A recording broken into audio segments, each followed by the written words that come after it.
رمضان شریف کی تشریف آوری پر بھی خوش ہونے والوں کی اقسام ہیں۔ کچھ تو چھوٹے چھوٹے جو ہوتے ہیں اس لیے خوش ہوتے ہوں گے، رونق ہو جائے گی، کباب سموسے اور گھر میں طرح طرح کی ڈشیں پکیں گی، کھائیں گے، مزہ آئے گا، گلی میں کھیلیں گے، رونق ہوتی ہے۔ ایک تو یہ کیٹیگری، لیکن یہ چھوٹے ہوتے ہیں، یا بڑے بھی کھیلتے ہیں کرکٹ وغیرہ گلیوں میں، تو یہ ان کے میچ، اور یہ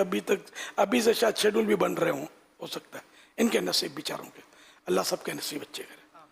اچھا، ایک کیٹیگری یہ ہوگی کہ کاروبار بعض آئٹم ایسے ہوتے ہیں کہ بہت چلتے ہیں، تو یہ پہلے سے کافی اسٹاک کر بھی چکے ہوں گے کہ یہ اب رمضان میں نکالیں گے اور خوب کمائیں گے، تو یوں ان کو خوشیاں، یہ بڑا نفع ہوگا۔ اور جو سپر کوالٹی یہ کہ نیکیاں کمانے کا سیزن آ گیا، اپنی مغفرت کروانے کا سیزن آ گیا، اللہ پاک کو خوش کرنے کا سیزن آ گیا، تو یہ کہ جان میں آ جاتی ہے جان، یہاں مجرم جو گناہ گار جو ہے اس کی جان میں جان آ گئی کہ بس رمضان آ گیا، اب رحمت کی بارش ہو رہی ہے، اب انشاءاللہ کچھ نہیں ہوگا، یعنی میری آخرت کو کچھ نہیں ہوگا، اللہ کی رحمت سے کچھ تو میں حصہ پا لوں گا۔ لیکن ظاہر ہے وہ کرکٹ کے میدان میں حصہ یا دکانداری میں حصہ، ہاں حلال روزی کمانا حرج نہیں اس میں، لیکن ایسی بھی تو نہ ہو نہ ترکیب کے، تراویح بھی پڑھنے کا موقع نہ ملے، نمازوں کی بھی ترکیب نہ ہو، اور بس خالی مال کی محبت میں جمے ہوئے ہوں۔ لیکن اتنا ہوتا ہے کہ آدمی نہ بھی رات کو کاروبار کرے تو کھا سکتا ہے، گزارا کر سکتا ہے، لیکن بس وہ حرص کی وجہ سے وہ رمضان شریف کا اخروی فائدہ حاصل کرنے میں ناکام ہو جاتا ہے، صرف دنیا بنانے میں رہ جاتا ہے۔ یہ اللہ پاک ہمیں سپر کوالٹی میں کرے کہ ہم اللہ کی عبادت کرنے والوں میں اس قسم میں شامل ہوں، کاش۔ شاید گلزار حبیب کا واقعہ ہے کہ کچھ عیسائی بھائی تھے ایک دو، تو وہ بڑی پابندی سے اجتماع میں آتے تھے۔ اب رمضان شریف کی آمد ہو رہی تھی تو کوئی سی میری اس سے بات ہوئی، یہ ملاقات لائن میں لگ کر ہوتی تھی، تو بولا رمضان میں تو ہمارا ہم میں تھے تو کھاسڑا بیچوں تھا، کھاسڑا منے وہ بوٹ جوتے چپل، تو یہ تو رمضان میں اس کا سیزن ہوتا ہے، تو ہم تو نہیں آ سکیں گے اجتماع میں۔ اس وقت خالی اجتماع ہوتا تھا، مدنی قافلے وغیرہ کچھ بھی ترکیب نہیں تھی، اور آپ لوگوں میں سے شازین کوئی ماحول میں بھی ہو، شاید شروع کی بات ہے، بہت سے تو پیدا بھی نہیں ہوئے ہوں گے، تو اس وقت شاید میرا ذہن بنا تھا کہ اچھا یوں بھی ہے ایک قسم جو میں نے بیان کی نا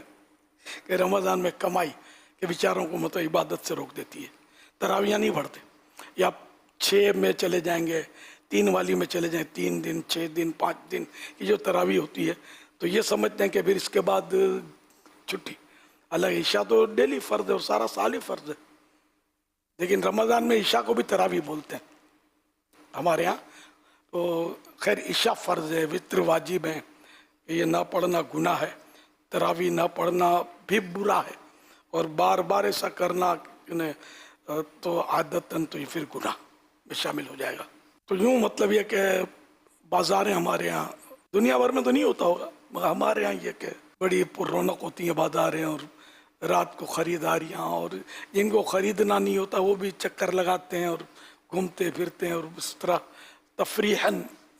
اور بہت کچھ اس میں پھر گناہ بھرے بھی معاملات ہوتے ہیں، اللہ پاک عافیت نصیب فرمائے۔ تو اگر فیضان رمضان میں سے فضائل رمضان پڑھ لیں، پوری پڑھنی چاہیے شعبان میں، تو پھر ذہن بن سکتا ہے، یا اس طرح کے کلپ بھی ماشاءاللہ جاری ہوتے ہیں اپنی سوشل میڈیا سے، وہ سنیں، مطالعہ، پھر صحبت عاشقان رسول کی، ہفتہ وار اجتماع میں حاضری، مدنی قافلوں کے مسافر بنے، تو ایسوں کو ظاہر ہے کہ سوچ بنتی ہے، ذہن بنتا ہے کہ ہمیں رمضان شریف میں نیکیاں کمانی ہے، پیسے سارا سال کماتے ہیں، نیکیاں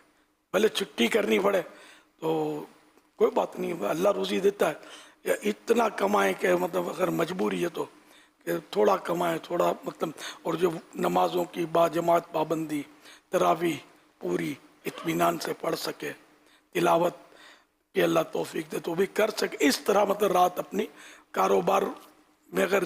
وہ بھی مجبوری ہو تو، ورنہ مجبوری نہ ہو تو میرے خیال میں اگر کاروبار بند کر دیں گے تو آپ کے دوسرے بھائی جو دکاندار ہیں وہ خوش ہی ہوں گے، ناراض نہیں ہوں گے، کہ چلو اس کے بچے کچھ گاہک میرے پاس آ جائیں گے. اس کو یہ نہیں سمجھ پڑتی ہوگی کہ ملتا اپنی قسمت کا ہی ہے. اگر دکانیں ساری بند ہو جائیں گی تو ایک دکاندار کے پاس آئے گا بھی کون؟ دیکھا جائے تو لوگ وہیں کا رخ کرتے ہیں جو مارکیٹ ہوتی ہے.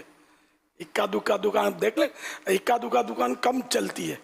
اور اگر لاٹ دکان ہو نا تو یہ سمجھتے ہیں کمپٹیشن ہے، ادھر سے کچھ چیز مل جائے گی، ادھر سے کچھ چیز مل جائے گی وغیرہ. اس طرح بھی ذہن ہوتا ہوگا لوگوں کا. صلو علی الحبیب صلی اللہ علی محمد.